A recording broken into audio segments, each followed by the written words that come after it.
Hello viewers, wisdom আনলিমিটেডের আরেকটি নতুন ভিডিওতে আপনাদের সবাইকে স্বাগত। আজকে আমরা এসেছি নদিয়ার শিবনিবাসে। শিবনিবাসে একটি প্রত্যন্ত গ্রাম, যেখানে একটা ঐতিহাসিক জায়গা বটে শিবনিবাস। তো আজকে সেই সমস্ত কিছুর বিবরণ নিয়েই আজকে হাজির হচ্ছি আপনাদের সঙ্গে একটি ট্যুর ভিডিওতে। আসুন উইজডম আনলিমিটেডের সাথে থাকুন, পজ না করে দেখতে থাকুন আজকের এই ট্যুর ভিডিও।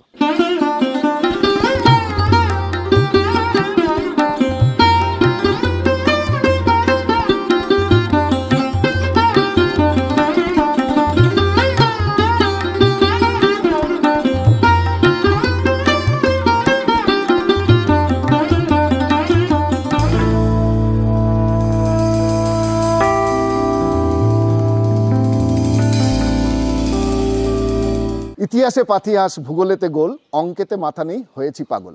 ভূগোল বা অঙ্কর সাবজেক্ট নিয়ে কিন্তু আজকের এই ভিডিও নয়। আজকের ভিডিও ইতিহাস, নদিয়ার ইতিহাস।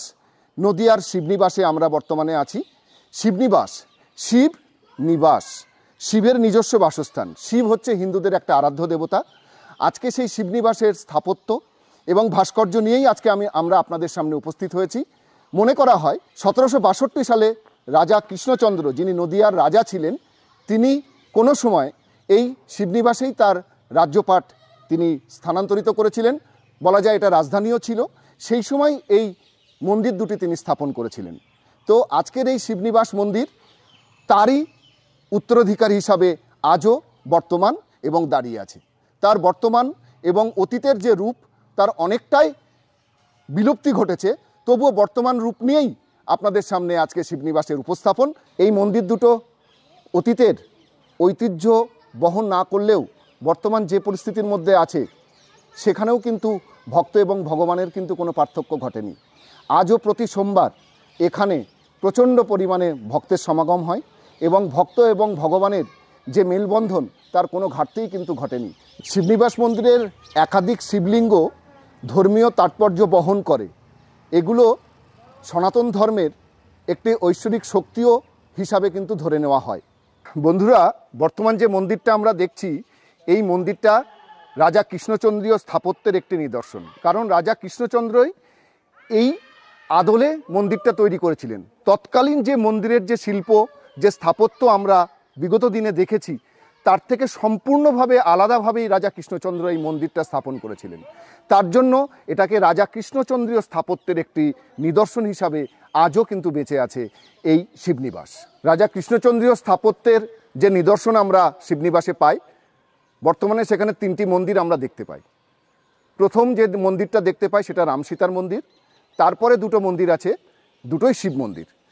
সবথেকে উঁচু যে শিব মন্দির, সেখানে যে শিবলিঙ্গটা আছে, সেই শিবলিঙ্গটা বুড়ো শিব হিসাবে পূজিত হন। এবং তার থেকে কম উচ্চতা সম্পন্ন যে শিব মন্দিরটা আছে, সেখানে যে শিবলিঙ্গটা আছে, সেখানে রাজরাজেশ্বর হিসাবে তিনি পূজিত হন।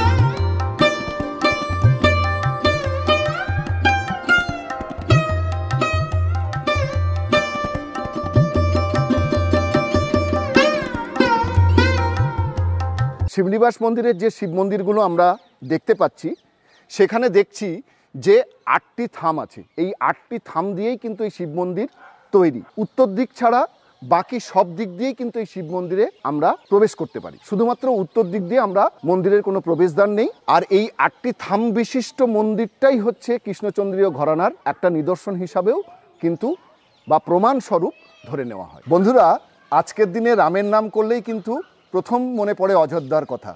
কিন্তু সেই কৃষ্ণচন্দ্রীয় আমলের রাজা কৃষ্ণচন্দ্র আজ থেকে কয়েকশো বছর আগে এই রামসীতাকে নদিয়ার শিবনিবাসে স্থাপন করেছেন এবং তখন থেকেই কিন্তু এখানে উনি পূজিত হয়ে আসছেন। রামসীতার মন্দির আজকে তার একটি নিদর্শন এবং উদাহরণ মাত্র।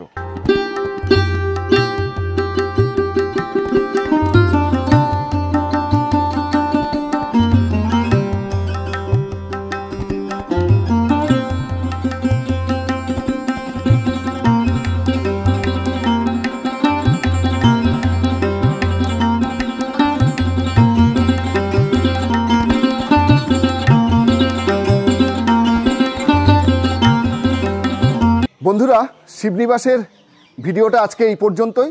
যদি আজকে এই ভিডিওটা আপনাদের ভালো লাগে অবশ্যই লাইক এবং কমেন্ট করে জানাবেন। আগামী দিনে উইজডম আনলিমিটেডের নিত্য নতুন ভিডিও পেতে অবশ্যই চ্যানেলটাকে সাবস্ক্রাইব করে রাখবেন। উইজডম আনলিমিটেডের যদি এই ভিডিওগুলো সত্যিই ভালো লাগে তাহলে শেয়ার করতে ভুলবেন না। উইজডম আনলিমিটেডের সাথে থাকুন, দেখতে থাকুন।